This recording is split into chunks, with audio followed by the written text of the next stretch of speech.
అయితే స్వామి వారికి నచ్చింది.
ముందుకు వెళ్ళగలుగుతున్నా, నా బలగం అక్కలే. నేను ముందుకు వెళ్ళాలన్నా, నన్ను ఇంకా ముందుని నడిపించాలన్నా, నేను పర్వతంలాగా ఎదగాలన్నా వాళ్ళ ఆశీర్వాదంతో ఇంత దూరం వచ్చినా, అట్లనే మీ ఆశీర్వాదం కూడా ఉంది. శ్రీరామ్ జయ రామ్ జయ జయ రామ్, శ్రీరామ్ జయ రామ్ జయ జయ రామ్. నేను ఒకసారి కూసంగి వెళ్ళాలి అనుకున్నా. అక్కడ యూసుఫ్బాయికి ఆరోగ్యం బాగాలేదు అనుకున్నప్పుడు, స్వామి ఒకసారి కూసంగి రాండి అన్నారు వాళ్ళు. అప్పుడు వారు అన్న తర్వాత నేను కూసంగి వెళ్ళటం జరిగింది. వారి ఇంటికి పిలవలేదు.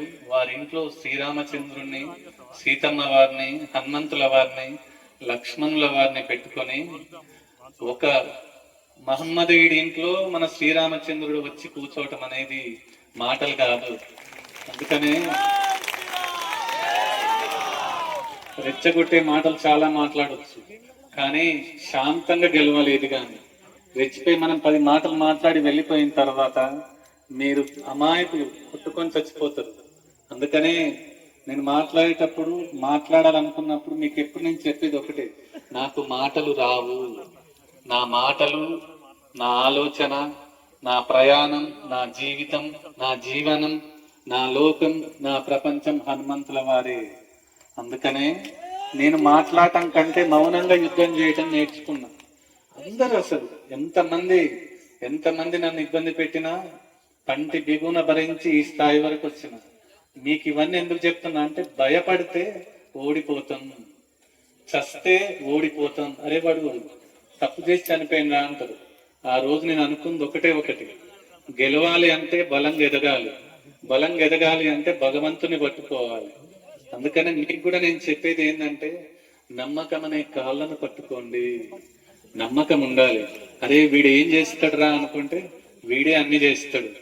అందుకని మీ అందరికీ నేను చెప్పేది అదే, స్వామి ఏం చేయాలి అని మీరంటే నమ్మకం అని చెప్పింది. కానీ వాళ్ళ ఇంటికి వెళ్ళినా, వాళ్ళ ఇంటి నుంచి వచ్చినా, మీకు ఇక్కడ ఒక చిన్న విషయం చెప్పాలి. యూసుఫ్ బాయ్ ఇంటి దగ్గర నుంచి అయినా చివరికి ఇక్కడ బోర్లం గ్రామానికి వచ్చిన వరకైనా నన్ను కాపాడింది. ఒకప్పుడు నన్ను ఇబ్బంది పెట్టింది పోలీసులే, ఇప్పుడు నన్ను కాపాడింది పోలీసులే. అందుకనే వాళ్లకు శిరస్సు వంచి నమస్కరిస్తున్నా. ఎందుకంటే నేను తప్పే చేయలేదు, తప్పు అన్నారు. తప్పే చేస్తా అని చెప్పిన. నేను అబద్ధం ఆడాల్సిన అవసరము లేదు.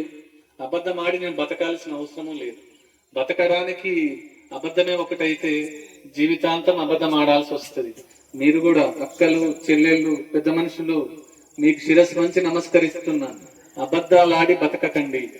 ఉన్న దాంట్లో నిజాయితీగా బతకండి. నిజాయితీగా బలంగా బతకండి. బలంగా బతికినప్పుడే మనకు ఏది లేదు, ఏ ఆశ లేదు, ఆశయం లేదు.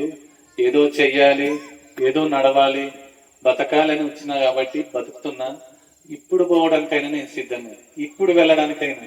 ఎందుకంటే నాకు హనుమంతుల వారు చెప్పిన మాట ఒకటే, నీ ఉన్నంతసేపు వాళ్ళందరికీ రామనామ స్మరణ చెప్పాలి. నీ ఉన్నంతసేపు అందరితో రామనామ స్మరణ చేయించాలి. నీ ఉన్నంతసేపు అందరినీ బతికించాలి. నేను పుట్టిన 7 రోజులకు మా అమ్మగారు వెళ్ళిపోయి పైన ఎంత కొట్లాడారో దేవునితోటి. ఎంత కొట్లాడితే ఇంత బలంగా మీ ముందుకు వస్తా. అందుకనే తల్లి తండ్రిని వృద్ధాశ్రమాల్లో అస్సలు వేయకండి. నా దృష్టిలో వృద్ధాశ్రమాలంటే ఫెయిల్. అందుకనే హనుమంతుడికి వాళ్ళమ్మ సుందరుడు అని పెట్టింది. హనుమంతుడు ఎవరి కోసం ఏది ఆశించకుండా ఒక్క రాముడి స్మరణ తప్పితే వేరే గతే లేదు తనకు.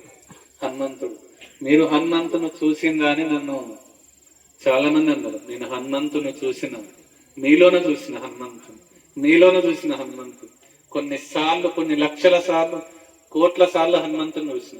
మీరు చూసారా? నేను లేనా? మీరు చూడలేదా? అయ్యో, నీకు ఏమంటారు, అది మైమర్చిపోయిందా?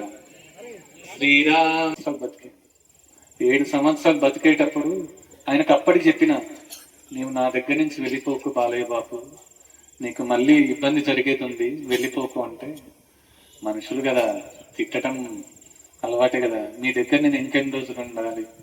నాకు నా కొడుకులు రమ్మంటున్నారు, నా కొడుకుల దగ్గర నేను వెళ్ళిపోతా, నా వయసు వచ్చేసింది అంటే నేను చనిపోయే వరకు నేను చూసుకుంటా కానీ నీ వెళ్ళకు అని చెప్పిన. ఆయన కోపంతో గేటు దాటి బయటకు పోయిన తర్వాత ఆయన కాళ్ళు చేతులు పడిపోయిన తర్వాత కూడా ఆయన తీసుకొని వచ్చి ఆయనకు ఒక 2-3 రోజులు సపర్యలు చేసిన, నేనే దగ్గరుండి. అయినా ఆయన వాళ్ళ కొడుకులు, మా నాన్న నేను తీసుకుపోతాము అన్నారు. ఆయన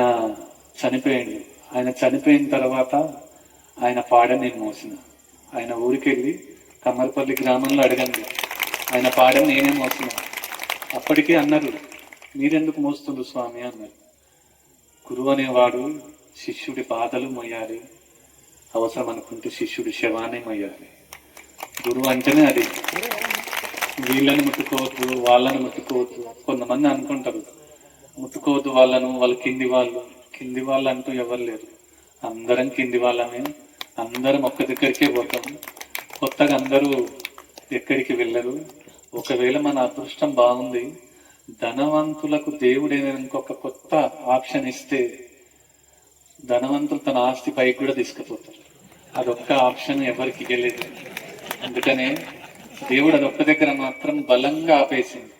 అరే మీరెంత చేయండి, అదొక్క విషయంలో మాత్రం నిజాయితీకి రావాలా అని చెప్పింది. ఇక్కడికి వచ్చేటప్పుడు కూడా పోలీసులు కూడా మీరు ఏదన్నా చేయండి, మాకు మాకు హ్యాండ్ ఓవర్ అయిన తర్వాత మీరు పక్కకు జరగాల్సిందే. వాళ్ళు చేస్తూనే నాకు శ్వాస వరకు నేను మర్చిపోను, అట్లనే తక్కినములను మర్చిపోతారా అనొచ్చు. ఏ ఊరిని మర్చిపోను, ఎవరిని మర్చిపోను. కాకపోతే ఇది నా తల్లి తండ్రి ఊరు కాబట్టి ఈ ఊరిని మర్చిపోను. ఈ ఊరిని మర్చిపోకుండా ఇంకా మంచిగా మనం కార్యక్రమం చేసుకుందాం, ఇంకా బలంగా చేసుకుందాం. భాస్కర్ అన్న కూడా నా దగ్గరికి వచ్చారు. వారు వచ్చిన తర్వాత స్వామి చాలా మంది అదే నేను కొన్ని కోట్ల పేర్లు పెట్టిన. నాకు 16వ సంవత్సరం నుంచే నేను దర్శనాలు ఇస్తున్నా. 16వ సంవత్సరం నుంచే బతకటం మీద ఏ విధంగా ముందుకెళ్లాలో నేర్చుకున్నా. చాలా మంది అంటారు స్వామివారు మాకు సమయం ఇవ్వట్లేదు, స్వామివారు మాతో మాట్లాడట్లేదు. నేను చూస్తే చాలబ్బా, నేను చూస్తే చాలా, అంతే. నీతో మాట్లాడాల్సిన అవసరం లేదు, ఎందుకంటే మీ చిత్తం నా దగ్గర ఉంది కదా. ఇంకా కొత్త నేను ఏం మాట్లాడతా, అన్ని రాసి పెట్టేసుకుంటా. మీరు రాగానే నా చేయిని ఎప్పుడు చూసుకుంటూనే ఉంటా.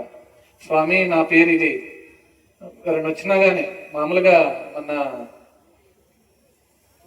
ఏమంటారు పిల్లలు ఎవరైనా వచ్చినప్పుడు కూడా మీ పేరు ఇది కదా అంటే వాళ్ళు బయటకు వెళ్ళిన తర్వాత ఈయన నా పేరు చెప్తుంది, ఇక్కడ ఎవరన్నా చెప్తున్నారా, ఇక్కడ ఎవరైనా ఏమన్నా అందిస్తున్నారా? ఒక ఆయన అంటాడు లోపల కెమెరా ఉంది, కెమెరా చూసి చెప్తున్నా స్వామి. కెమెరాలు లేవు, ఏం లేవు, నేనే పెద్ద కెమెరా, ఇంకా వేరే కెమెరాలు అవసరం లేదు.